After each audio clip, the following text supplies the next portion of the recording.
Subcommittee will now come to order. Without objection, the Chair is authorized to declare a recess of the subcommittee at any time. The Chair now recognizes himself for an opening statement. Good morning, everyone. Thank you for being here. Today, the Subcommittee on National Security will examine the Department of Defense and Military Services Administration and oversight of the Junior Reserve Officers Training Corps Program, or JROTC. As established by Congress, the statutory purpose of JROTC is to instill in our nation's high school students, quote, the values of citizenship, service to the United States, and personal responsibility, as well as a sense of accomplishment, close quote. In furtherance of that objective, JROTC offers participating high school students or cadets an immersive military learning environment that includes coursework in leadership, civics, ethics, history, health, and STEM, as well as service-specific classes in seamanship, land navigation, aviation history, and aerospace science. The program also provides cadets an important opportunity to visit military installations off campus and participate in other extracurricular activities with fellow students. As chairman of the Subcommittee on National Security, I believe that the JROTC program is instrumental in developing our young people who may be inspired to embark on a life dedicated to the military or civilian public service. That is precisely why the program must be subject to meaningful oversight and operate within maximum transparency and accountability for the benefit, the health, and the safety of every cadet.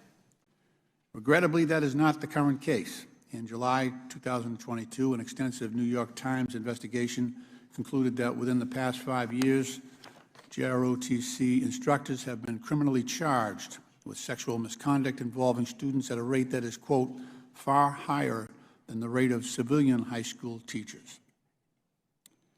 The investigation also found that many other JROTC instructors have been accused of misconduct but never charged.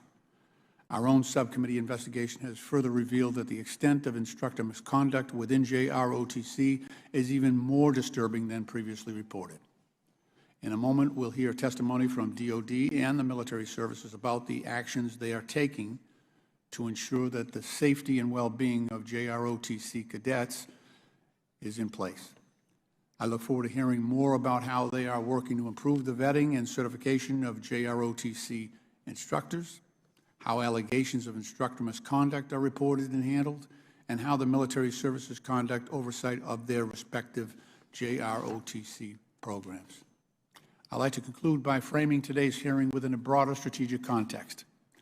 The United States military, the finest volunteer fighting force in the world, is currently grappling with an unprecedented recruitment and retention challenge. This is driven, at least in part, by a lack of trust among our nation's young men and women and their families that the United States military will protect them from unnecessary physical and psychological harm, both at home, during training, and when they are deployed. Many of the young men and women who join JROTC do so with the noblest aspirations of serving our country, either in military or civilian service. And so when they don their military uniforms, even as high school students, they are entitled to such protections as we would wish for our own sons and daughters. As the Department of Defense and Congress continue to address our current readiness and recruitment challenges, it is vital that we restore and maintain the public's faith in military service. We can begin by demonstrating to those who are eager to serve our country that we do not take their health and safety lightly. It is imperative that we honor the sacred commitment of our JROTC cadets by ensuring that they are being educated in a military culture and environment that prioritizes their well-being and is reflective of their service on behalf of our nation. I want to thank our witnesses for their willingness to testify today, and I will now yield to the distinguished ranking member from Wisconsin, Mr. Grothman, for his opening statement. Thank you. Thank you, Chairman Lynch. Before I get started, I'd like to ask for unanimous consent to have Mr. Fallon from Texas wave on to the subcommittee for the purposes of questions. Without objection, so ordered. Thank you. I would also like to thank the witnesses for all appearing today. This is a very important issue, and it's a proper topic for oversight. We have the greatest military in the world, primarily because of the men and women who serve. These men and women often grow up wanting to serve their country and join the Junior Reserve Officer Training Corps in high school or the Reserve Officer Training Corps in college to prepare. These programs provide training, education, and leadership skills necessary for the military. JROTC operates in every state with more, and has more than 3,500 programs. Approximately 538,690 cadets are enrolled. That's pretty good for approximately, isn't it? The programs are vital to the success of our military. Unfortunately, recent reporting regarding sexual abuse and instructor misconduct is very concerning. The New York Times found that 33 JROTC instructors in the past 5 years have been criminally charged with sexual misconduct involving students. This is shameful. It's at a far higher rate than civilian high school teachers. At least 7 were flagged for allegations previously but allowed to keep teaching. In total, over the past 5 years, there have been 60 allegations of sexual misconduct against JROTC, with 58 of the 60 substantiated. While those 58 received an initial suspension of certification, more must be done to protect our young men and women who wish to serve in uniform. I'm interested in asking each of you not only what your plans are to protect your cadets in the future, but also if there are any identifiable patterns across these allegations. Patterns in location, demographics, age, and gender would help inform where the reforms can be most tailored to provide the largest return and protect the most cadets. I hope this will be a productive hearing and result in substantial change from each of you. Again, Mr. Chairman, I thank you for holding this hearing, and I yield back. I thank the gentleman. Again, we have several members who are not on the Oversight Committee, but who have done remarkable work in this area, in addition to Mr. Fallon, who has already been waived on. Without objection, the member from Texas, Congresswoman Sylvia Garcia, is recognized for the purpose of participating in questioning the witnesses. And without objection, the member from Pennsylvania, Congresswoman Houlihan, is recognized as well for the purpose of participating in the questioning of the witnesses. Thank you. I will now introduce our witnesses. First, we'll hear from Mr. Thomas Constable. Okay. You know, we're also, I did not realize, we also are graced with the presence of our full committee chairwoman, Ms. Maloney. And Ms. Maloney, the gentlewoman from New York, is recognized for an opening statement. Welcome. Really, 30 minutes. All of our witnesses, and to you, Mr. Chairman, Get me a list of the room. and ranking member, for holding this important hearing, and for your many years of leadership advocating for the health and safety of everyone who proudly and bravely wears our nation's uniform. The Junior Reserve Officers Training Corps program, or JROTC, provides high school students with an important opportunity to strengthen their leadership and interpersonal skills, improve their physical fitness, and pursue their education, all while immersing themselves in military culture. Every year, thousands of young cadets graduate from JROTC. Many of them go on to pursue a career of military service. This program is crucial for the future of our military. So I was deeply disturbed by the report in the New York Times this summer, finding that dozens of JROTC instructors have sexually assaulted their students, abused them, and harassed them.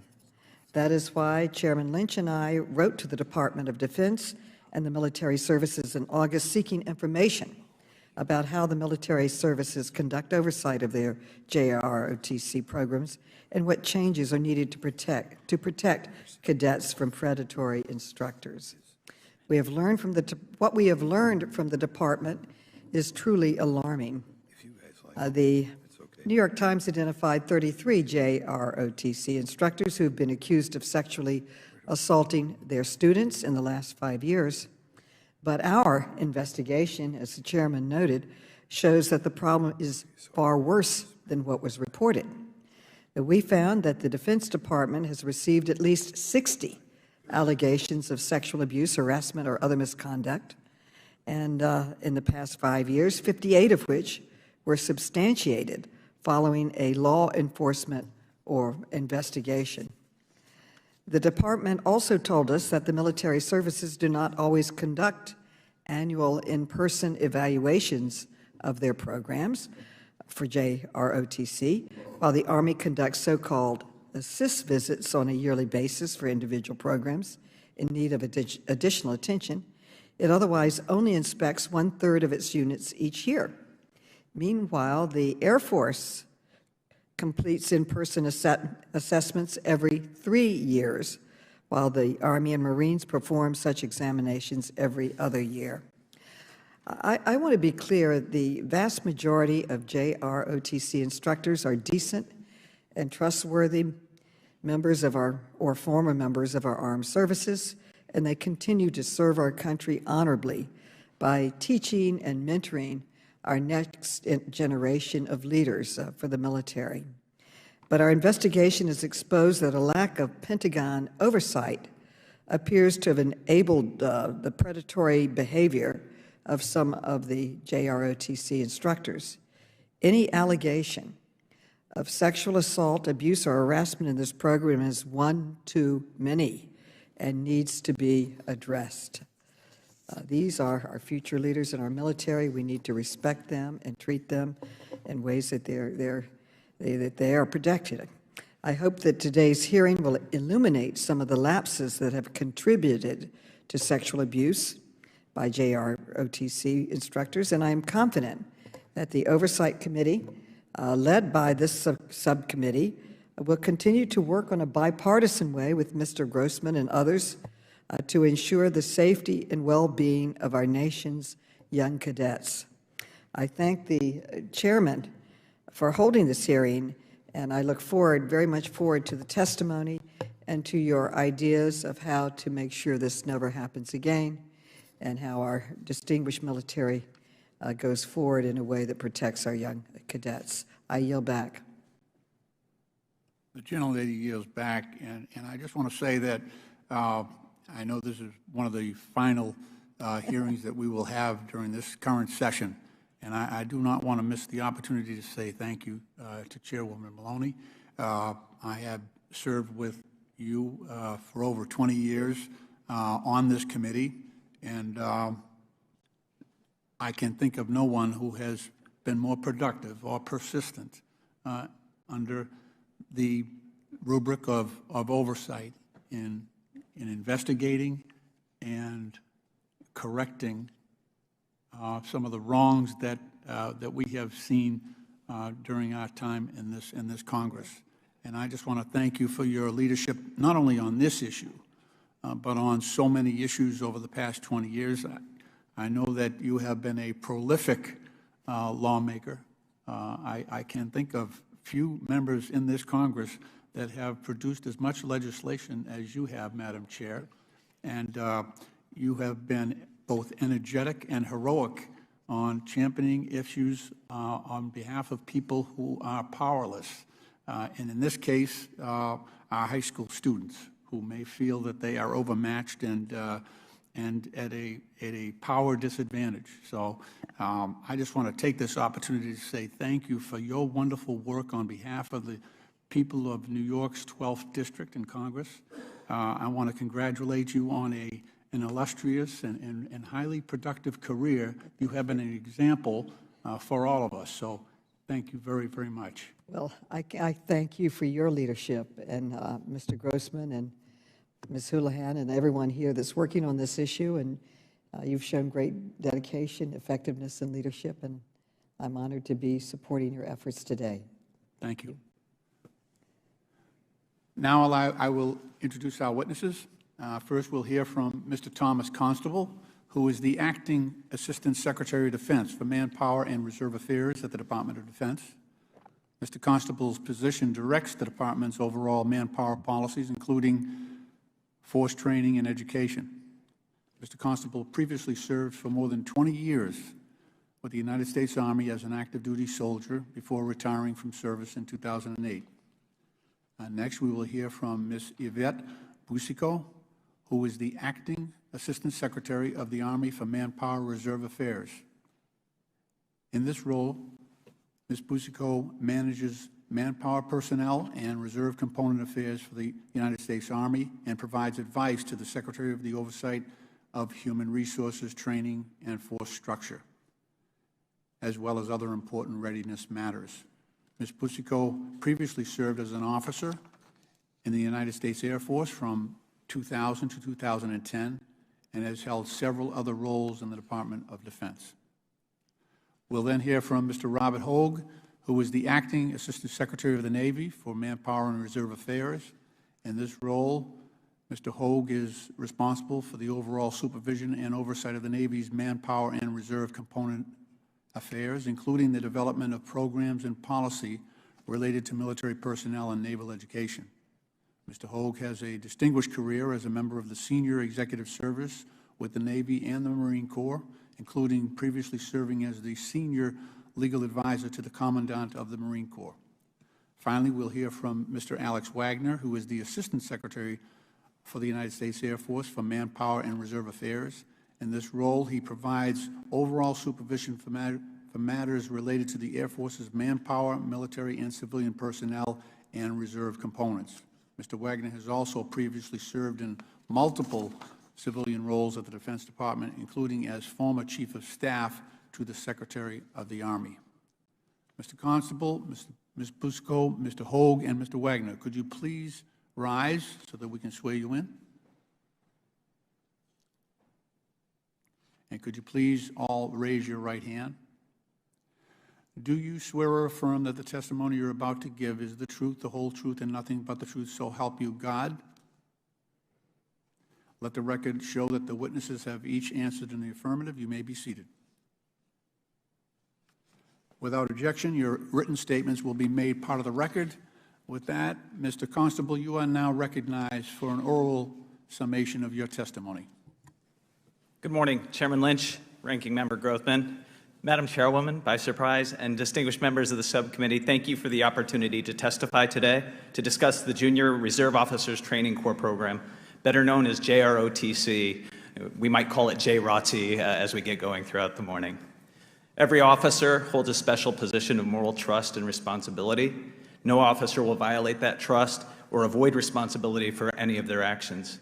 Those are not my words. Those, excuse me, those are the opening to the officer's creed. It's required learning for all new officers, and the creed that we all try to live by in all we do in the Department of Defense. But sometimes we fail. And when we do, it's our moral obligation to take stock of our processes, to ensure we're doing all we can to set conditions for the success of our members. And today, that includes the retirees who are honored to continue to wear the uniform as instructors, and that includes the high school students who have heard the call early in life and joined a junior ROTC program. There is no place, no justification for the misconduct that has taken place within the JROTC program. These incidents are directly opposed to our core values and in no way reflect the military training and education that JROTC instructors received while serving in uniform. The Department of Defense has an unwavering commitment to the safety and well-being of all JROTC participants and to holding personnel accountable for any misconduct.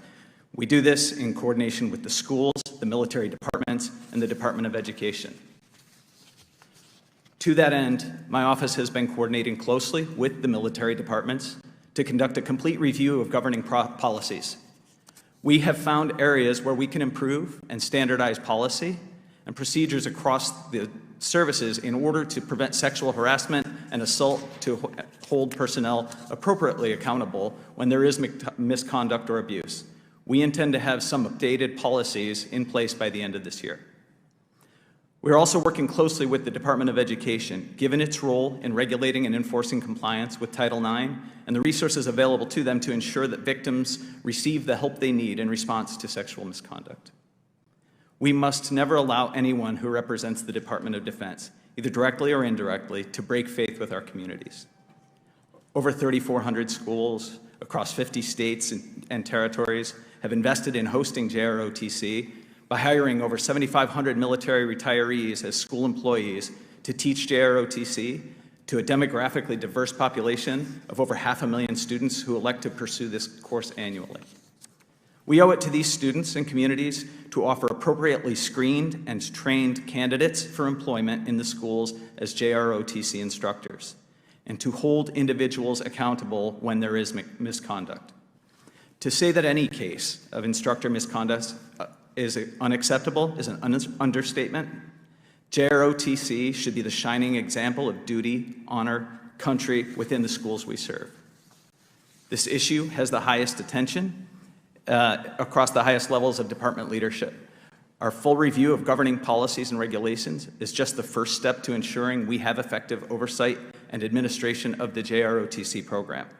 The Department of Defense acknowledges our moral obligation to protect those in our care and hold accountable the standards of military retirees who are privileged to continue to wear the nation's uniform as JROTC instructors. We remain profoundly committed to doing right by our students and our educational communities by providing the support and resources necessary to supplement the development and prosperity of our great nation and its future leaders. Thank you again for your time and the opportunity this morning. I look forward to your questions. Thank you. The chair now recognizes Ms. Busico. You are now recognized for 5 minutes for a presentation of your testimony. Thank you. Chairman Lynch, Ranking Member Grothman, distinguished members of the subcommittee, thank you for the opportunity to testify on behalf of the men and women of the United States Army. I would like to start by stating that I share your outrage regarding the reported mistreatment of junior ROTC cadets, and I understand why this is such an important topic to discuss today. As a proud graduate of the Oxon Hill High School JROTC just over the bridge in Maryland, I have a unique connection and understanding of this program. I remember vividly, proudly putting on the uniform for my first time and getting my first opportunities at formal leadership, learning about discipline, health and wellness, and most important, what it means to be a citizen of these United States of America. I'm grateful for my instructors, Lieutenant Colonel Tony Edler, Colonel Curtis Spencer, Chief Master Sergeant Frank Killebrew, and Master Sergeant Dave Ferguson, who helped mold me into an Air Force Junior ROTC cadet, a Senior ROTC cadet, an Air Force officer, and for laying the foundation for me today as the Acting Assistant Secretary of the Army for Manpower and Reserve Affairs. I want to emphasize that Army senior leaders require personnel who are placed in a position of trust to act in a manner that is worthy of that trust. My team and I are prepared to work transparently with you to improve the Army's junior ROTC program and prevent breaks in that trust from happening again in the future. The Army's top priority is its people, to include students participating in Army JROTC activities. Sexual harassment and sexual assault have no place in our Army. We take JROTC instructor misconduct very seriously, given our long-standing commitment to providing a beneficial program for students and our emphasis on preventing harmful behaviors. JROTC instructor mistreatment of cadets is particularly egregious because of the faith and confidence that the Army, parents, students, and the nation place in those teachers, and we will not tolerate it. From Secretary Wormuth and Chief of Staff McConville, to our TRADOC Commander, General Gary Brito, our Cadet Commander, General Tony Manera, our brigade commanders, and our instructors in the programs, we lead and follow by our Army values. The United States Army Cadet Command oversees the junior ROTC program and is proactive in its approach to screening instructor candidates and training instructors to provide a safe learning environment for our cadets. Instructors found unsuitable due to illegal activity or behavior contrary to Army values are decertified permanently and removed from Army JROTC classrooms. 6 years ago, Cadet Command broadened its procedures to include the Tier 1 DBI background check screening, FBI background check screening in accordance with Army Directive 2014-23. This screening is the cornerstone of the Army's JROTC instructor vetting process and enhances the local school district screening process. That said, we can and will go further to prevent and punish instructor misconduct. The Army is working in coordination with the other services in the Department of Defense to improve oversight of the JROTC program, decrease the chance of these incidents from occurring again, and ensure the continued success of the program. As Chairwoman Maloney said, the overwhelming majority of Army JROTC instructors perform their duties honorably every day. In its 106th year, the U.S. Army has the oldest JROTC program in the United States. Providing service and civic-related instruction to students in 8th through 12th grade, it is an exemplar of programs for our youth. In the past 5 years, its 1.2 million participants contributed 14.6 million hours of community service. Just one example is the Cypress Lake High School JROTC cadets from Myers, Florida, who led campus cleanup following Hurricane Ian. Research shows that JROTC cadets have a higher high school attendance rate, a higher high school graduation rate, and a higher grade point average than their peers. We're proud of this work and appreciate its value in enabling America's youth and increasing their propensity for civil service. Chairman Lynch, Ranking Member Grothman, distinguished members of the subcommittee, thank you for the opportunity, and I am happy to take your questions. Thank you. Mr. Hogue, you're now recognized for 5 minutes. My apologies. Good morning, Chairman Lynch, Chairwoman Maloney, Ranking Member Comer, Ranking Member Grothman, and distinguished members of the subcommittee. I appreciate the opportunity to appear before you today to discuss the actions that the Department of the Navy has taken in response to the reported sexual misconduct involving Navy and Marine Corps Junior Reserve Officer Training Corps instructors, JROTC. I want to convey on behalf of Secretary Del Toro and the senior Department of the Navy civilian and military leadership that we take every instance of alleged sexual misconduct very seriously and are taking immediate action to improve the JROTC program to do everything within our power to avoid any future instructor misconduct.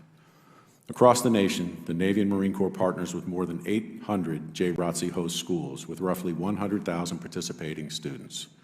JROTC teaches life skills that colleges and employers highly value in the prospective applicants, but that are typically not taught in a high school curriculum.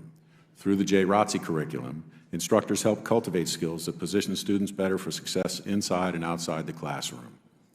Our youth need positive leaders, mentors, teachers, and role models to help prepare them to make good decisions in life and become productive citizens of our nation.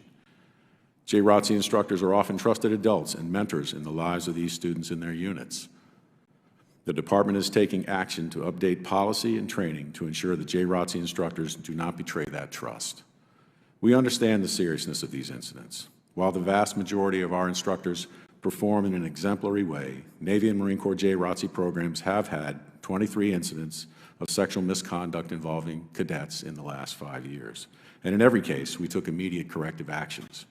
Although JROTC instructors are employees of the individual school systems, the Department understands and takes very seriously that the instructor's conduct directly affects students and the service's relationship with the American people.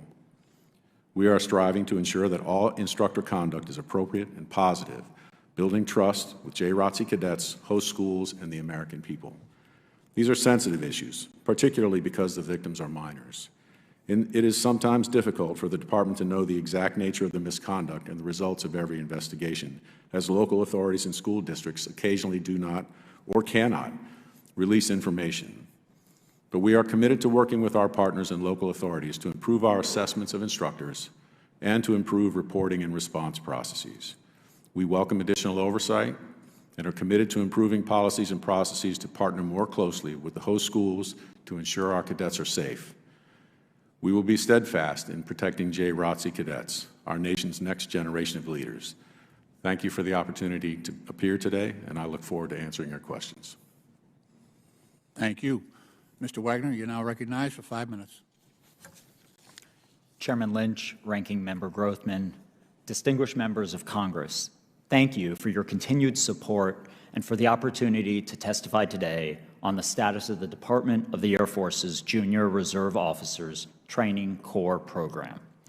Air Force JROTC is a statutorily mandated citizenship program, one that supports the development of America's youth by building character, leadership skills, and a commitment to national service.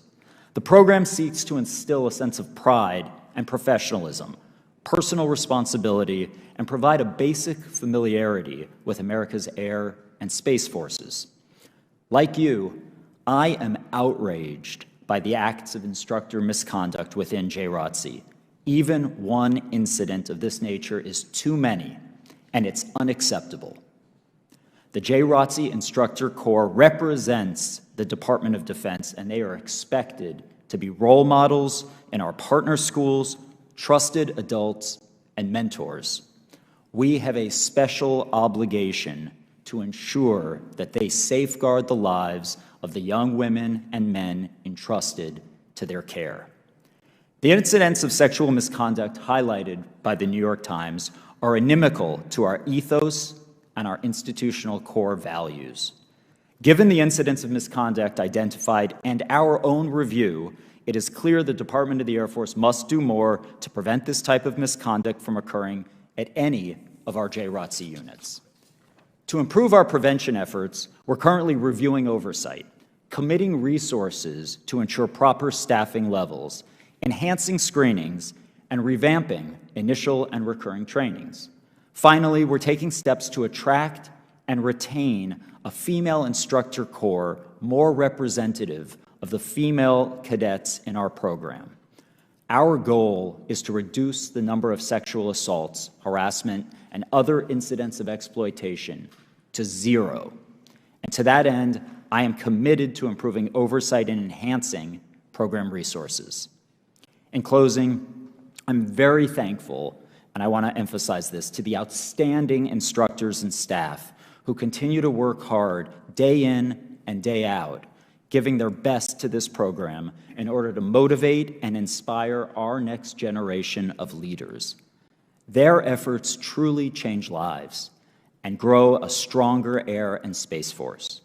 As previously stated, even one incident, however, is too many, and we owe our cadets a program where all associated with JROTC can learn, grow, and thrive. We are aggressively taking action, focused on improving the safety and well-being of our cadets, and want to ensure that Congress and the American people know that we take these responsibilities seriously.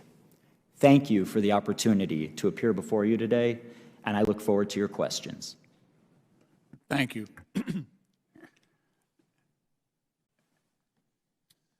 The chair would like to offer a motion for unanimous consent that we enter into the record a New York Times article, which is the subject of this hearing, dated July 9th, 2022, by Michael Baker, Nicholas Bogle Burrows, and Iana Marcus. Without objection, so ordered. The chair now recognizes himself for 5 minutes for questions. I've had the opportunity to serve my district, the 8th District of Massachusetts, for more than 20 years. And for that time, I've also been a member of this committee and this subcommittee. And our highest priority across the board for all of our members, both sides of the aisle, has been the health and safety of our sons and daughters in uniform. And we take that responsibility extremely seriously, that we must have a commitment to protect those who serve and sacrifice on behalf of our freedom. There can be no higher responsibility. So the subject of today's hearing, which is the sexual abuse and harassment of JROTC cadets, who in most cases are children who aspire to serve and defend our country, is especially disturbing. I think it might be helpful to hear from our witnesses where the gaps are. Where have we failed? It would seem to me that there are probably 5 areas that jump out at me after reviewing our internal investigation, as well as the accusations and reports of the New York Times columnists and reporters. One would be the preparation of our instructors, our JROTC instructors. And are we instructing them in a fashion? And it is apparently at great variance from state to state and school district to school district, whether or not certifications are necessary, whether or not teacher training is necessary, whether the degree to which we require potential instructors to engage and understand what their responsibilities are. There is also I would say, organizational gap between JROTC and our military and the school districts, and there's a lack of clarity in terms of the lines of responsibility, I think, and I think it's a case-by-case basis, depending on the MOU, the memorandum of understanding between the JROTC and the particular school district, and I understand that that is not uniform across all jurisdictions. Then there's the reporting issue. As the New York Times pointed out, there's a question of the reporting of abuse and whether or not that is seriously followed up, if students are informed of their protection from retribution, because many of these victims have said that they felt trapped and that they were jeopardizing the potential benefits of the 4-year program if they indeed reported their abuse to a superior. And there's also the chain of command aspect that overhangs this whole situation. There's a question about the removal and this is repeatedly brought out in the New York Times article, the removal of instructors, because a number of these individuals, one eventually convicted, had records of prior abuse, but had not been taken out of the process, and they were some were transferred and allowed to continue their abuse, and then support for the victims as well, to make sure that that following any allegations, they are reinforced and supported and helped in their desire to eventually join the military. So let me start with you, Mr. Constable. In those areas, could you indicate where you think we might renew our efforts to strengthen some of those vulnerabilities? Thank you, Mr. Chairman. We look at this across the board, just as you've described it. Inconsistency is probably a characteristic that's fair to apply here. And as we look across the population of not just the misconduct cases in front of us now, but the program overall, what we see is 3,400 different schools, each with a separate memorandum of agreement, as you've said. And so where we're headed is towards, we're really pushing towards policy that would standardize such things. Standardization, I think, is the watchword going forward. As we do that, we work closely with the Department of Education to bridge some of those gaps where we don't have access into the schoolrooms. As far as reporting goes, personal data for children is a sensitive, very sensitive issue anyhow, so conveying that from 50 different states has different rules and policies, perhaps, that we don't have access to. I think going through State Department, we'll see what we can cover, and I think that if we can't get there still, we'll be back to work with the committees to see what might be done going forward. The lack of clarity of lanes with the schools is very understandable. Again, these are primarily different from the environment of a military unit where service members serve. These are high school students who are living a high school student's life, and one elective throughout their day, maybe the junior ROTC program. So in that context, the schools offer to them resources for immediate reporting, for local access to local law enforcement, et cetera. Title IX with Department of Education will bring more resources to bear to ensure that they're meeting all of the requirements set forth in the statutes there.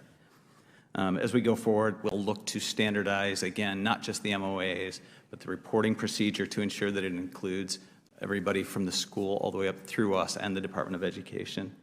And then with regard to standardization of the process for response to allegations, the services can address when we go down the line, Mr. Chairman, but I will say that one standard is that when allegations are made, certifications are immediately suspended. When allegations are substantiated, those certifications are then permanently withdrawn. So any case that doesn't get through, we would have to look into to find the specific details of that case. Thank you. I've exhausted my time, and I would now recognize the ranking member, the gentleman from Wisconsin, Mr. Grothman, for 5 minutes. Yeah, the statistics show that you're far worse than a regular school, and there's not maybe the appropriate alarm here in your testimony. Mr. Hogue, why are you worse than an average, school district that hires teachers? Why are we so far behind even that standard? Mr. Grothman, thank you for the question. I don't know the numbers that you're speaking on. I'm sorry I can't speak with any familiarity of how we stack up against regular high schools and allegations that are faced within districts concerning teachers. But I assure you, we are very alarmed at every instance that's reported in the New York Times article or that we become aware of otherwise. That's what it says here. Didn't you even know that you're worse than an average school district, that you'd be more afraid to put your kid in a JROTC program than a regular school? None of you ever heard that before? Mr. Grothman, if I could, I visited some of our JROTC units last week in preparation for this hearing to make sure that I had some understanding of what the conditions look like in local units. And I had this conversation with two principals. In both cases, those principals said to me, 23 instances out of 100,000 students, of course that's not good. But in our particular county, we have many more allegations against teachers. I didn't do anything to hunt down those numbers, sir, but that was the response I got at the local level. Just so I understand, we're not being tricked here. There are, I assume, way more teachers than JROTC instructors. Yes, sir. Are you talking about a percentage basis or just a total basis more? Sir, I didn't attempt to get any further clarification from the principals I spoke with. Then you're giving me statistics that are meaningless. You mentioned you removed people from the classroom. Are they criminally referred or not? Or if you discover something like this, do you just say, move to another state or whatever? Sir, when we receive the information from the schools, generally it is from the schools that we receive the information, we immediately suspend the certification of the instructors involved and cooperate with the school districts in the investigation of the incidents. Those investigations are conducted locally and are under local law enforcement supervision. We are not directly responsible for those investigations. However, if the matter is not resolved to our satisfaction, it is very likely that an instructor certification would remain suspended. Well, of the 58, how many have been criminally charged? Sir, 23 of those belong to the Department of the Navy, and my recollection is 11. I can get a better number for you. Follow up with that. Ms. I'm going to try. Busico, sir. Busico, how many of yours were criminally charged? Mr. Grothman, we've had 40 allegations of a sexual nature, sexual misconduct. We had 32 instances that were substantiated. Those instructors were decertified. 2 were unsubstantiated, and we have 12 that are pending.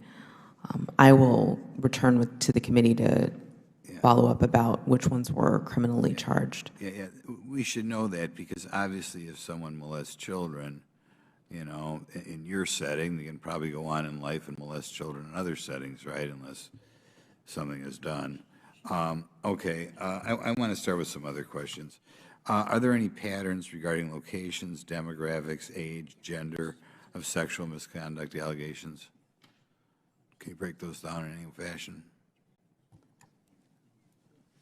Mr. Grothman, we don't have today available the specifics on the demographics, but we understood your question from the prep session, and we're going to have to get back to you with a better answer on how the statistics break out. Okay. Again, the nature of gathering that information is very sensitively held. Well, I would think you would have it in today's world, but okay. Investigations of allegations of this nature are led by local law enforcement and school officials. Can you explain the importance of that structure? I'm sorry, Mr. Grothman, could you repeat the question? Here.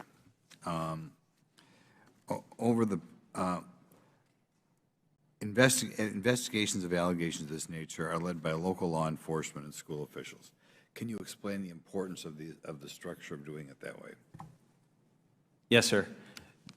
We would not have the access or ability or authority to prosecute, of course, obviously, or to investigate at a local level within a high school for a high school employee, even that includes a JROTC instructor.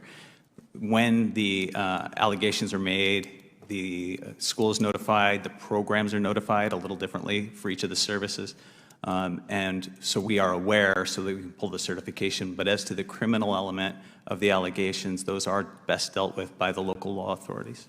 Okay, just one more question, but we'll beg the chairman's patience. Mrs. Borsico, they mispronounce my name all the time too. So, there are, in raw data, a significantly higher number of these problems in the Army than the other services. Maybe that's because there's just a lot more kids in the Army, JROTC. Is there a reason or explanation for that? Mr. Grothman, yes, that's correct. The Army has by far the most programs at 1,707. We have 276,000 students, and so we just have the majority of the instructors. We have over 4,000 instructors, so we have the biggest program. Okay. Thank you very much.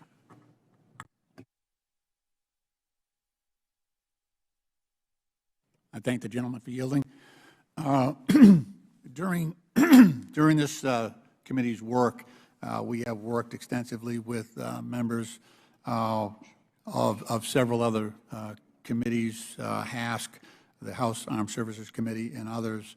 And there have been a number of women who have, women members who have stepped forward and really been true champions in protecting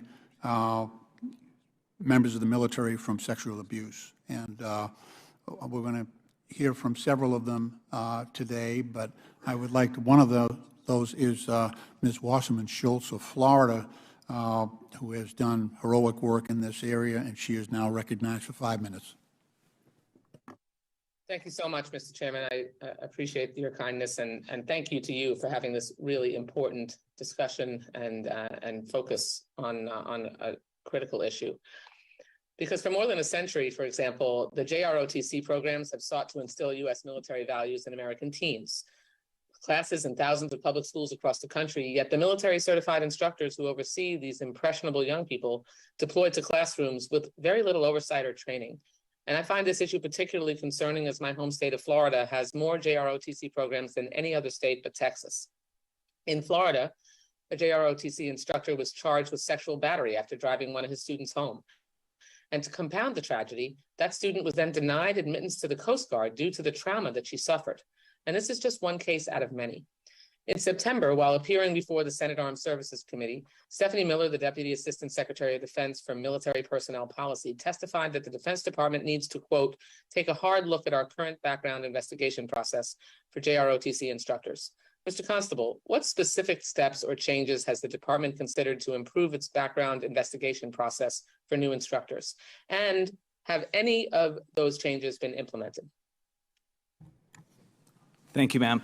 The answer is the services presently use different but similar background investigations for each of their instructors, but they all go through a known, otherwise used certification process.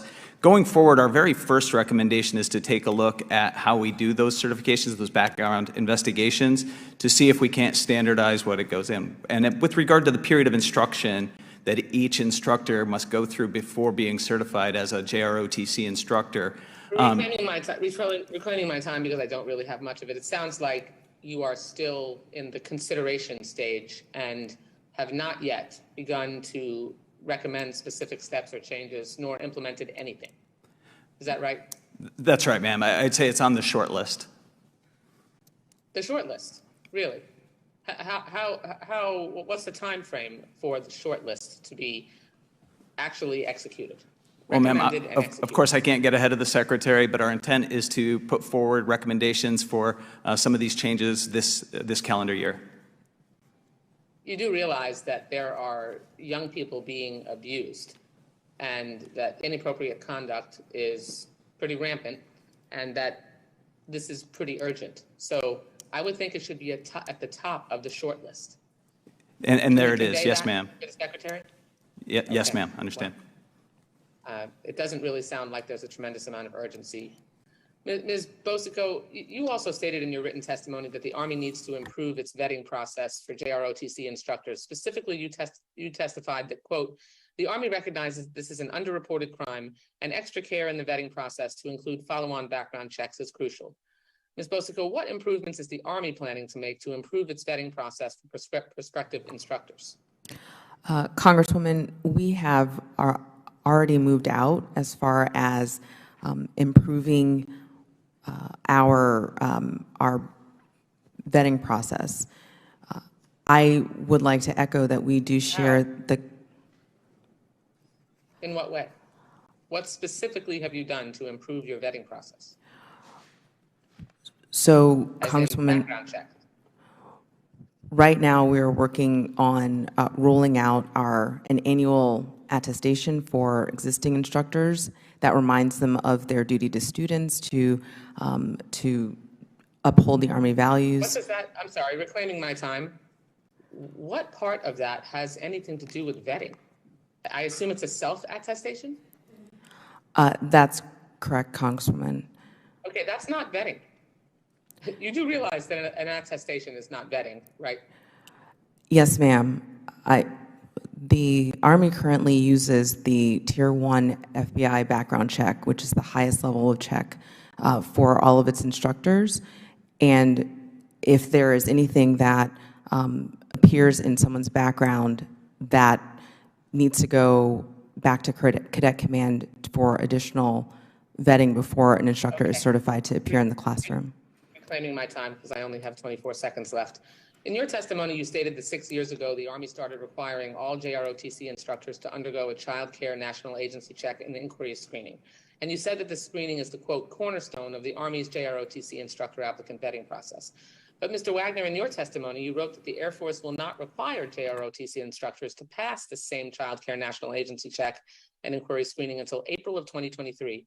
Why is Mr. Wagner, why is the Air Force just now pursuing this requirement? Congresswoman, thank you for your question. I just want to emphasize that we are learning our best practices from some of the policies and procedures the Army has put into place. We are aggressively moving forward to implement that check. That check is on top of a 20-year history for all military retirees that in order to be certified as eligible instructors is part of our review. We also are making changes immediately to address some of the vetting issues that you articulated, one of which is we've noticed a gap with new school administrators who aren't familiar with our memorandum of agreement. And so what we've done is we will be providing information to all new school administrators about the terms of what the Air Force's obligations are, as well as what the school's obligations are. We're expanding the training modules online and virtual that our instructors are required to complete, and we're putting in new processes and programs into our week-long on-site training process prior to them receiving their ability. I'm sorry, Mr. Chairman, and I've heard nothing about additional vetting or background checks or making sure that we don't have people with a dangerous history responsible for supervising children. It's really troubling that so many bad actors appear to have slipped through the JROTC instructor vetting process.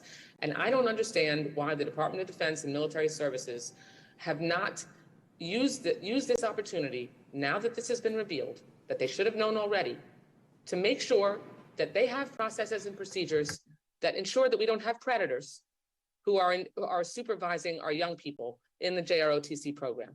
This is shocking. I don't understand how this has not been treated with urgency, and you have work to do. And I appreciate the opportunity to shed light on this issue, because we are endangering, the military is endangering our nation's youth who are in this program without making sure we have the vetting and background checks that are essential to ensure that we have people who are safe to be in these roles. Thank you for the indulgence, Mr. Chairman. I yield back. The chair, first of all, I appreciate the passion and the point that you have put your finger on, and there is great disparity in terms of the vetting process. I did note that in some of the opening statements, reference was made to the FBI vetting process, which had been adopted by one, perhaps, of the one of the branches.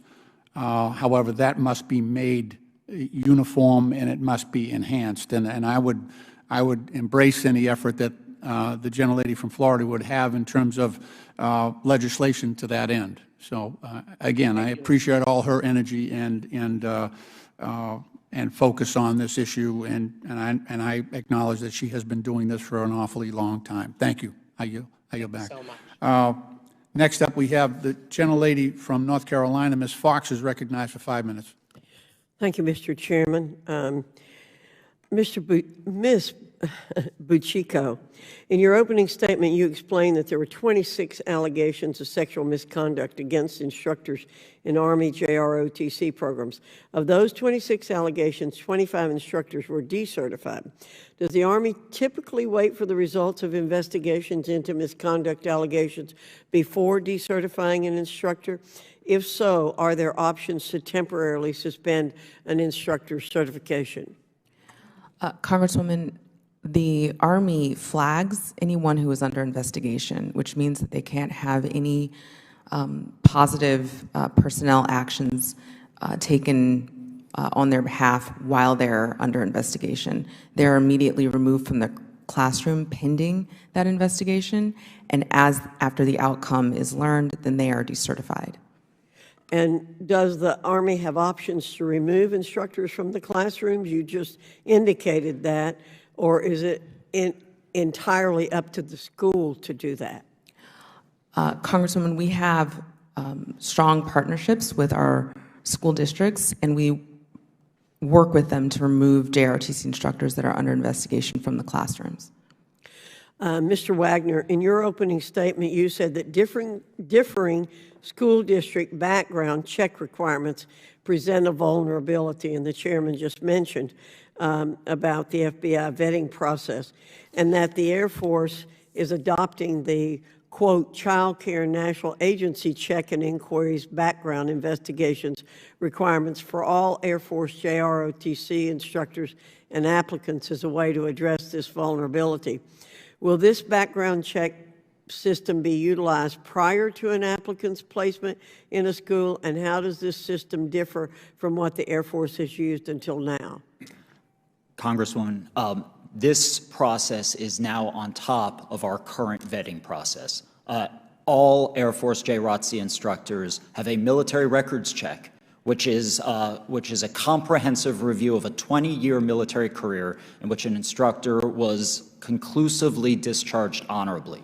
We are now adopting this background check, which is the gold standard used by schools across the country and the Army, which includes, as the chairman referenced earlier, an FBI background check as part of it. This is the national agency check prior to any instructor eligibility for certification. Then, once a certified and eligible instructor is hired by a local school, then they undergo that local school's individual background check, which is done in the same way that they would perform for any other instructor. Okay. A follow-up, Mr. Wagner. Does the Air Force have a mechanism in place where a student can report misconduct directly to the services? And if so, how are students informed of that option? So the New York Times article shined a light on some of the gaps in our program. And as you identified, while we have a website that has information for people to reach out to Air Force JROTC headquarters, it's not sufficient. And so what we've done is we have already taken steps to modify the parental consent form that parents and cadets sign at the beginning of the school year to include specific information on how to reach Air Force JROTC headquarters with any concerns. Mr. Hogue, what about the Navy? Excuse me, Congresswoman, it is possible for an individual cadet to reach out directly to a JROTC program manager or to the program directly to make an allegation. However, I have to say, the units that I've visited, the principals are very clear. They view investigations and allegations related to that kind of misconduct as inside the building issues with school employees that they very much feel ownership of. And to some degree, we have to rely on their reports to us to engage our processes. But to your other question to my colleagues, we do have the ability and do, in fact, suspend certification of instructors upon receiving allegations, and that removes them from the classrooms, after which we work with the partner schools to ensure students are safe and that the program is running well before anything else happens with that instructor. And Mr. Constable, for the other services, can students report directly? Every student has some means to report, some directly through the local program, some all the way through higher commands through the hierarchical structure like Ms. Busico has described. One of the policy directives that we have penned out going forward will be to ensure that there's an acknowledgement that students, parents have all the necessary information to report these incidents and allegations directly. Thank you, Mr. Chairman. I yield back. Gentlelady is back. The chair now recognizes the gentlelady from California, Ms. Spear, who is the chair of the House Armed Services Committee Subcommittee on Military Personnel, and who I have worked with extensively on this issue. I was able to be a member of her congressional delegation that investigated this same issue at Fort Hood, Texas, but she has been the leader on this issue in the United States Congress. The gentlelady from California is recognized for 5 minutes. Mr. Chairman, thank you very much. Let me applaud you for holding this hearing. I'm not going to sugarcoat this. This is a scandal. And it's one that each and every one of you need to take ownership of.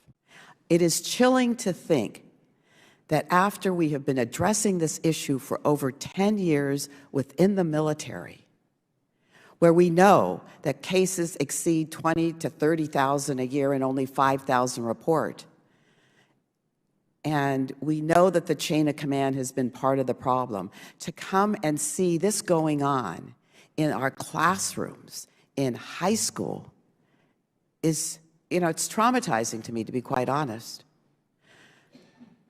You have known about this since 2017. Cases date back to 2017. But for the New York Times article, we would know nothing about this. And you're relying on what they found out in the New York Times investigation to somehow inform you of what you should be doing. When you saw these cases coming up in 2017, 2018, 2019, 2020, 21, why didn't someone raise the alarm that we have a huge problem? These are 500,000 kids, and we spend $500 million. And to somehow suggest that, well, it's up to the schools, and we've got to let local law enforcement handle this, that's, frankly, BS. And I think there needs to be an absolute comprehensive review, because let me tell you what happens. Lackland Air Force Base is a great example. There were 30 military training instructors with these 17, 18, 19-year-olds that were sexually assaulting over 60 of their trainees. Not one of the trainees came forward to report because they wanted to just get out of the training program and move on. So, to start with, I think every one of these individuals who have been decertified, I think you need to go back in each of your services and determine by interviewing the young Roxy students who were taught by that particular individual whether or not they were sexually harassed or assaulted by him. Because we don't know the depth of this. We've got 60 cases. I can't begin to think how many young people are impacted. And you've got to take ownership of it. Beyond that, excuse me, I think that most of these people are former military. Is that correct? Would you say 100% are former military? All right, we've got 100% former military. Many of these same individuals were sexually harassing and assaulting in the military. Cases were swept under the rug. They were predators. They got away with it. There's probably not going to be an FBI record on them. So don't think that that alone is going to provide any counsel or security to you or to the families. And you know, in some respects, I feel we should just shut down this program until you can get it right. I don't want another kid to be sexually harassed or assaulted that will stay with them the rest of their lives. You've known about this and done nothing about it since 2017 that we know of. So, I want to know to what extent you can then bring these so-called instructors who were former military back into the military, have them reviewed, separated for unprofessional conduct, and have their pensions stripped. That's what I think should happen. Now, I don't know if we can legally do that, and if we can't presently do that, I hope my colleagues will think about ways of promoting that in future Congresses. But this is beyond repugnant, and you have got to take ownership. I yield back. The gentlelady yields back. The chair now recognizes the distinguished gentleman from Texas, Mr. Fallon, for 5 minutes. Mr. Chairman, we're very grateful, and to my colleagues, I want to thank everyone, particularly the chair, for allowing me to wave on to the subcommittee today to discuss a matter of great importance to our national security. I myself am a product of the University of Notre Dame's Air Force ROTC program, and it's an experience that I'm incredibly grateful for. It's a program that's not surprising to me that benefits so many, about 500,000 young men and women in our country. I was surprised to learn there's 3,500 units across the country. And what JROTC does is it allows students an introduction to military life and values and service, and it provides a structure and skill sets, and it instills that strong sense of duty and personal sacrifice and teamwork. This is very important. And it's so terribly unfortunate that this incredible program has been besmirched by predators. And make no mistake, sexual harassment and abuse, as we all know, has no place in our military, especially in junior ROTC. And the scum who harmed these youth deserve nothing but the full force of the law and justice. The safety of our students participating in junior ROTC is paramount to a successful program. And I'm glad, and thank you, Mr. Chairman, for having this hearing. I sit on the House Armed Services Committee, and we have spent a lot of time examining the issues of military recruitment. So I just wanted to take a bit of a different tact, because it concerns me that only 1% of our adult population in this country serve in the military. And the DoD's reported recently that 77% of young men and women between the ages of 16 and 20 are ineligible for military service. In fact, 52% of Generation Z has no interest and desire at all and has never even considered serving. So across the board, we're having trouble with recruiting. The Army missed their recruiting goals by 10,000. It's expected to be even worse this year. The Navy missed their recruiting goals across all components by about 2,000. The Air Force met their active duty goal, but only by a little bit of creative accounting with delayed entry, and they missed their reserve component goals entirely. So, folks, we're at a critical juncture, and we're facing really an impending crisis. In 1980, 18% of our population were veterans. 2018, it's down to 7%. So junior ROTC is playing a critical role, and it's one of the few places where young people can have a positive and instructive interactions with our military services, and that's why this hearing is so important, because it's under threat. So for the sake of student safety and military recruitment, both of which are matters of national security, I'm calling for greater oversight and transparency within the junior ROTC program. It's a role that's become more important because of the facts that we've shared and as it relates vis-a-vis to recruitment as well. Instructors need to be held accountable, and the reputation of our military services need to be protected. Mr. Constable, what is each of the services doing to create an environment of positive interaction and engagement with junior ROTC, with the broader civilian population. Congressman, thank you, and thank you for your service. I didn't understand you were an Air Force grad, so thank you for your service and continued service. The services do engage. I think it would be best if you'll indulge me to allow the services to speak to how each of them does it within their service. Thank you. Okay, thank you. Mr. Fallon, we have, first of all, I would like to start by saying that we share your concern and the concern of your colleagues on the subcommittee. We are working this problem. We're taking this very, very seriously. We understand the effect this has on the reputation of the junior ROTC program and on the services writ large, and the effect that it's having on recruitment. That said, the junior ROTC programs are a staple of the community. I mentioned how many millions of hours the cadets undertake in community service. It's a core part of those programs. It really does go a long way to instill a sense of citizenship, a sense of community, a duty to country, and they engage in activities as varied as adopting highways, cleaning up schools. There's a number of ways that junior ROTC cadets are encouraged to interface with their communities in the Army program. And as far as the other branches, what is it pretty much the same, or is there anything different that wasn't just articulated? Sir, if I could, very similar to what the Army is, and I'm sure what my colleague from the Air Force would also add. Can I just add on top of that, we understand the challenge, we do, and we do take it very seriously, although it may appear from the newspaper articles that's not the case. We do take it very seriously. We understand that we're attempting to draw from this pool, or hoping to draw from this pool, for future recruits and leaders of this country and of our services.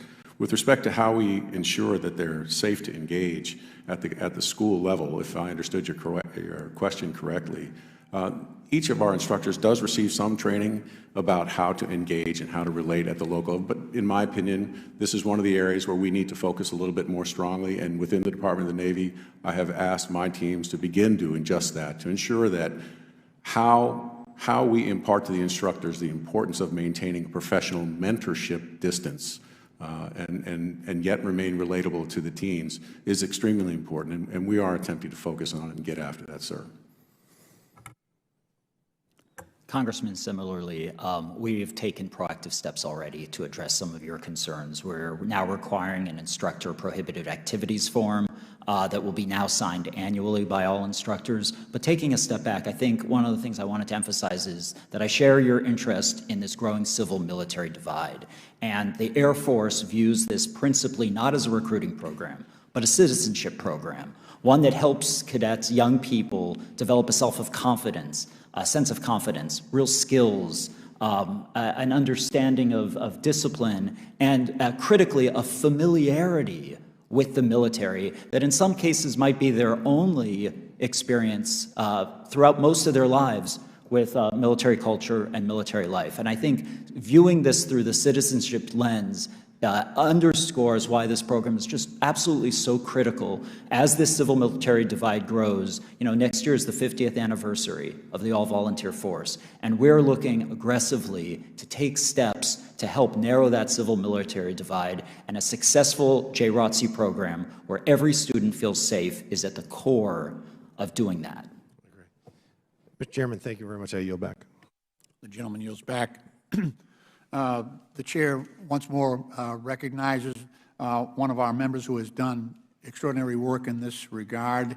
While she is a member of the House Armed Services Committee and brings that perspective, she also brings the perspective of an Air Force captain. So the chair recognizes the gentlelady from Pennsylvania, Ms. Houlihan, for 5 minutes. Thank you. I appreciate that, Mr. Chair, and thank you very much for the opportunity to wave on. I also really want to associate myself with Chairwoman Spears' comments as well. One of the things I was struck by, having been in ROTC myself and served in the Air Force, is I remember the people who led me, and they were almost to a person, people who had formerly worn the uniform or were currently wearing the uniform. And so I am very much confused by the fact that these theoretically are people who have been vetted, who have a deep history of service, and theoretically we should know about their backgrounds. And so I'd like to sort of put that over here. I also was struck by, Mr. Wagner, you were the only one who mentioned possibly some sort of emphasis on women, and I think your words were female instructor corps. So I'd love it if you could kind of drill down a little on what a female instructor corps is, since 20% of our service members are women and increasing to about 30% we anticipate within the decade. Is there something there, having only had one woman ever been in my ROTC cadre? Go ahead. Thank you. Congresswoman, this is exactly some of the steps that we've taken since the Times showed a light on this program. And I looked at it and I asked our folks at headquarters, we have a 50% population of women. We've got a growing number, upwards of 25% in the Air Force, and yet our instructor corps is 92% male. Our female cadets are 40% female. We've got the wrong balance. And I think aligning that gender disparity better will have a significant impact on this program. One of the key questions and concerns of this committee is that cadets feel like they have nowhere to turn. If we have 100%, by the way, of the victims are female, and 100% in the Air Force of the perpetrators were male. If I might be able to interrupt, what is this cadre or corps of women? Have you implemented it yet? Is it in existence, or is it just a thought or an idea? So when the article came out and we did our own review, one of the first questions I asked was, tell me the program demographics. Tomorrow I'm flying down to Air Force JROTC headquarters in Montgomery, Alabama, and we're going to work on a plan. I've asked them to come up with ideas. I'm going to help them shape and sharpen that plan. I think this will have immediate, tangible impacts on the safety of cadets in this program. So I would like, Mr. Constable, maybe to elevate that as being something, as a best practice, something that we should be implementing. My experience with our JROTC programs in places like Coatesville High School in my district are that they are a majority, first of all, majority minority, and second of all, majority women. And I think that it is important that we make sure that the people, not only for their own safety, but also for them being able to see themselves and the people who are leading them, that there be more of an emphasis on women who are helping in that leadership. With what remains of my time, Secretary Constable, I would like to sort of highlight some of the New York Times article, which spoke a little bit about the training. And as near as I understand it, the training is simply a 2-week military training course. And of that training, it has to do with supplies and books and teacher-student boundaries. And very, very briefly, having also been a teacher, I was a former high school chemistry teacher, I can tell you that there's a whole lot more to teaching than just what happens, in your lesson planning. What have you learned, and is there anything that you are changing in the weeks that you have in training to focus more on boundaries and student relationships? Thank you, Congresswoman. Absolutely. Going forward, as I said, standardization is our watchword, and certainly as we take a look to standardizing the training that each instructor must receive, we want to make sure it's the right amount of training, and of course that it's the right things. And clearly, the logistics of signing for textbooks is probably not paramount, and we will ensure going forward that the training is comprehensive enough to address such sensitive issues. With what remains of my time, sir, could you share with me a little bit of the DoD approval process for instructors? Again, really confused and conflicted by the fact that they largely are people who are serving or have served in uniform previously. Indeed, they are. They are 100% people who have served honorably and retired from the military. These services, each of the services has a process by which a retiree applies for certification as a JROTC instructor. They go through the background check and the requisite checks for each of the services, and when they've met the standards, they are then certified as instructors. That includes the training, and they are offered up then as candidates for schools to hire as a certified JROTC instructor. With my last 15 seconds, if you would indulge me, Pennsylvania, which is where I come from, has a proactive program that monitors for teachers' arrests, which includes JROTC instructors through our public databases. My understanding is there's no national equivalent or tracking system for that kind of a process. For you, sir, Mr. Constable, would this sort of a model be useful for the DoD and oversight of JROTC, and should we be working with the Department of Education to ensure this better coordination and transparency? Congresswoman, that is definitely something we're looking at. I believe we owe members of the committee a response to that by the end of the month, and it is something that we discuss, and it's certainly something that would have a huge value to us. Thank you for the indulgence, Mr. Chairman. I yield back. The gentlelady yields back. The chair now recognizes one more of the courageous and energetic women who have been working on this issue for some time.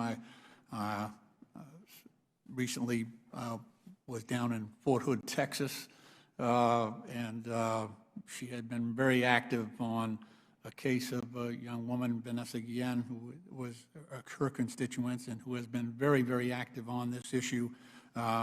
Chair now recognizes the gentlewoman from Texas, Ms. Garcia, for 5 minutes.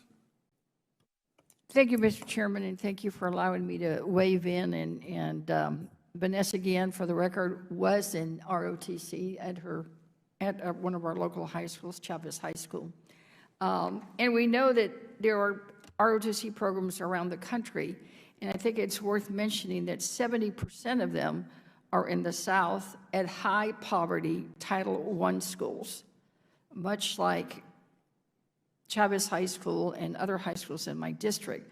So this has not just an impact on anyone that joins the ROTC, but more specifically, it impacts minority women. So I have many concerns about this, and quite frankly,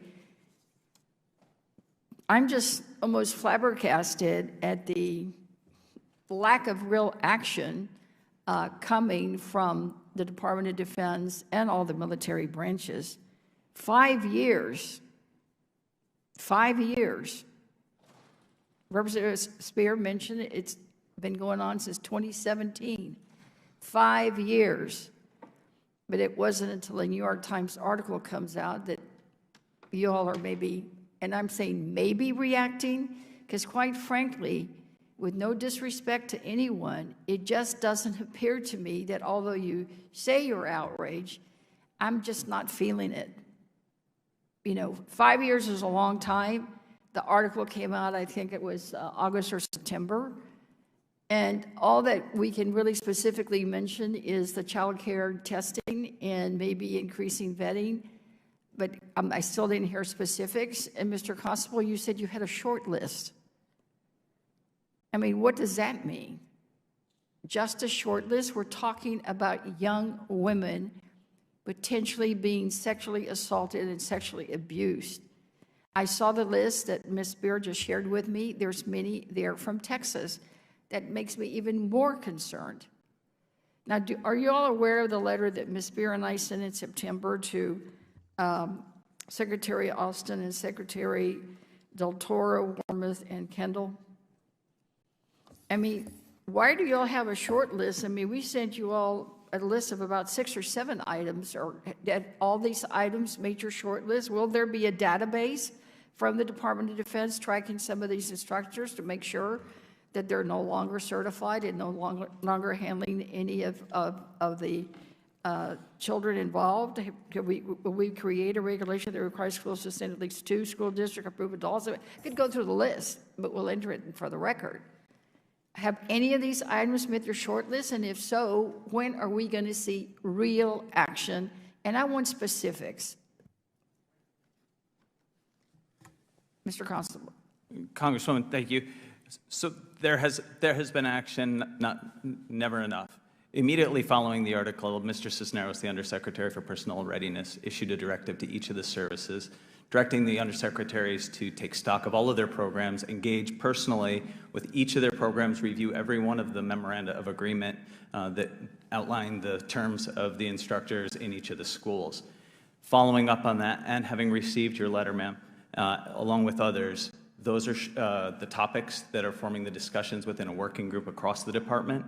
As we put together my term short list, what I'm saying is we're looking for the things that we can do now versus the things that we can do down the road, working with the education and the schools. Can you be specific? I mean, what is on this magic list that you have? So the policy initiatives that we look forward towards primarily, when I say the short list, again, speak to standardization. First, to standardize background investigation, then to standardize the oversight ratio and the manner in which we apply the oversight for each of the departments.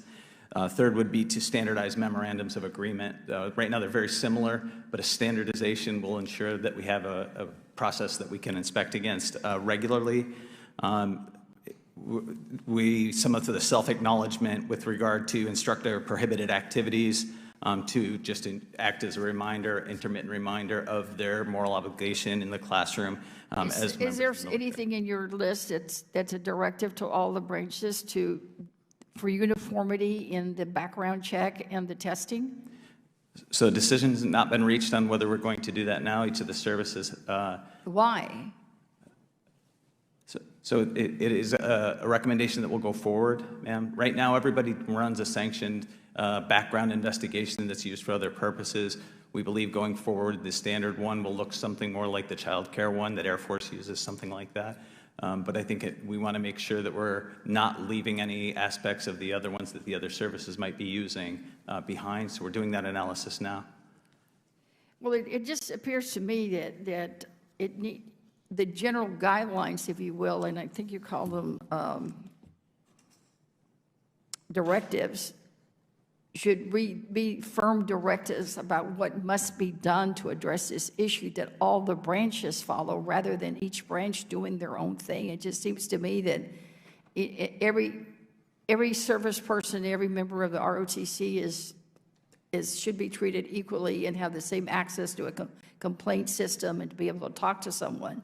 It just completely baffles me the way that it appears that this is being handled. And it's just very, very disappointing to see that it's taking a New York Times article after 5 years of these cases going on for you all to act on something. And I would expect, Mr. Chairman, that we would get a report on what specific actions being taken with firm timelines. Because otherwise, we've seen that the Army failed Vanessa Guillen. And it appears to me that right now, all the branches are failing our ROTC programs. And that's our pipeline, and you're impacting Title I, poverty area, minority students, and that's totally unacceptable. With that, I yield back. Let me just respond to the gentlelady's remarks, and I fully agree. What I would suggest is that we will collectively, as you probably remember, the Undersecretary Gil Cisneros is a former member and someone who I traveled with down to Fort Hood and who joined our review of those cases involving both Vanessa Guillen and also Sergeant Eldon Fernandez, who is from my district, who tragically took his own life after a reported sexual assault. And I would suggest that we have a bipartisan briefing with Undersecretary Cisneros.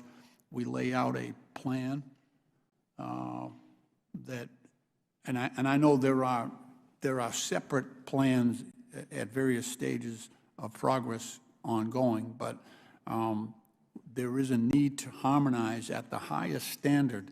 For instance, the FBI vetting process. Do we have an enhanced vetting process that is suitable to all of our entities here? Is there a way to optimize and collect best practices that are recognized by the JROTC sectors in each branch? Is there a way to provide the greatest level of protection? And not only from the vetting standpoint, but also the education standpoint, the accountability standpoint, and educating these students so that they know that they're protected if they do need to come forward with allegations of abuse. So all of that needs to be addressed and needs to be put on a hard timeline.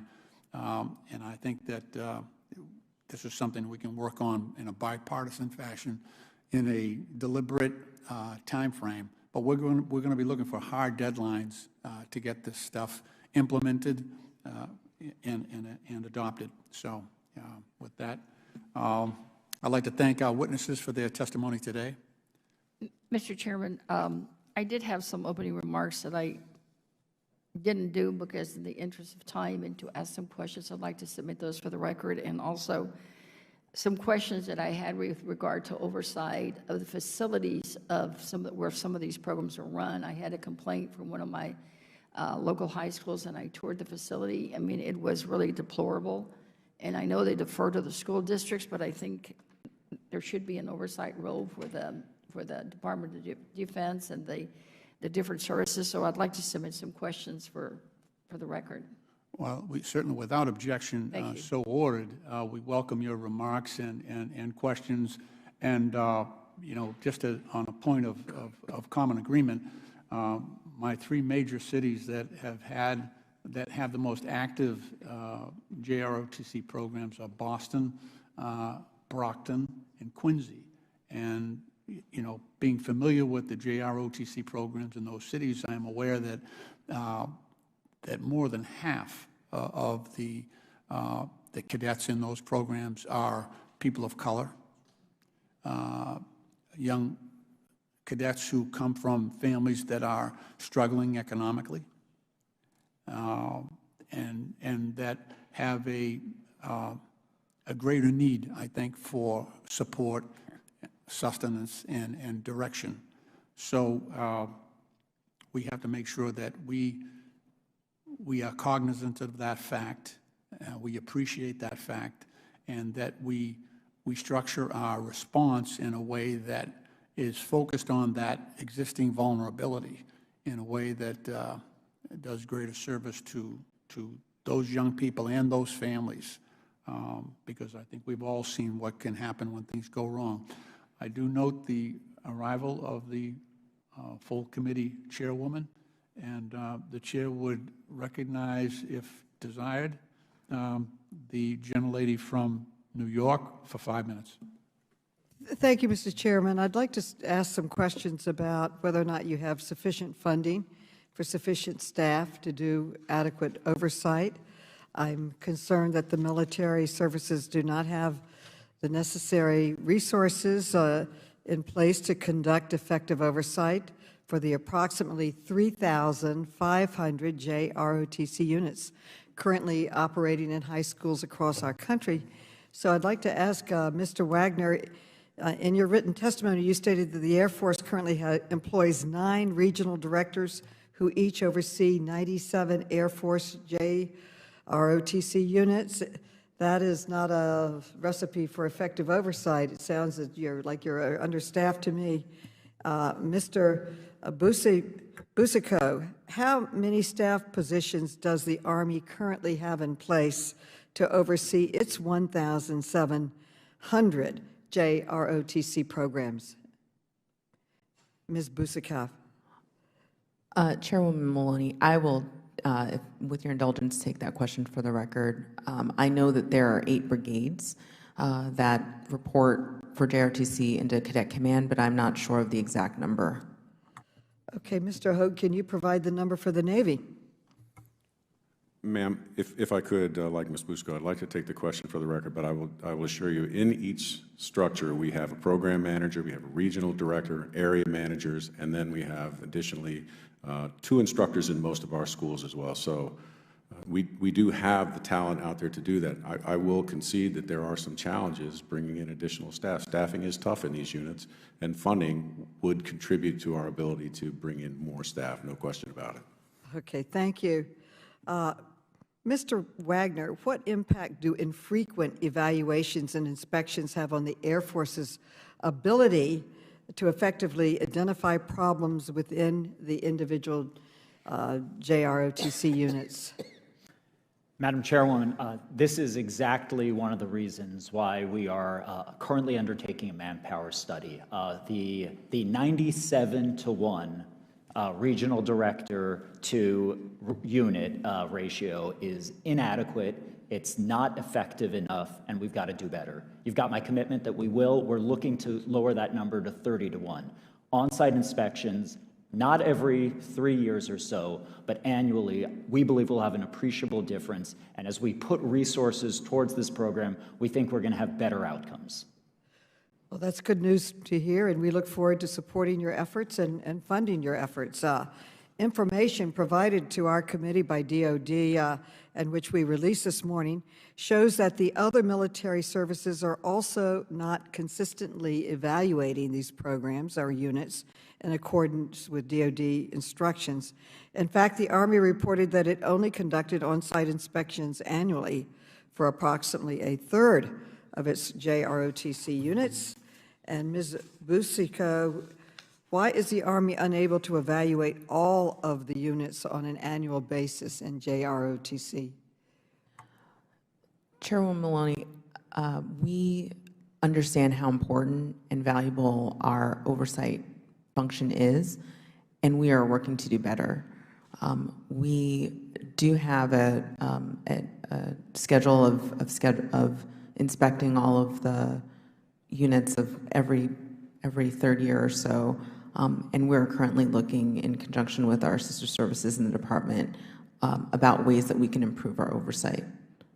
Like Mr. Wagner, you have my commitment that we will provide to this committee information on how we are going to get better.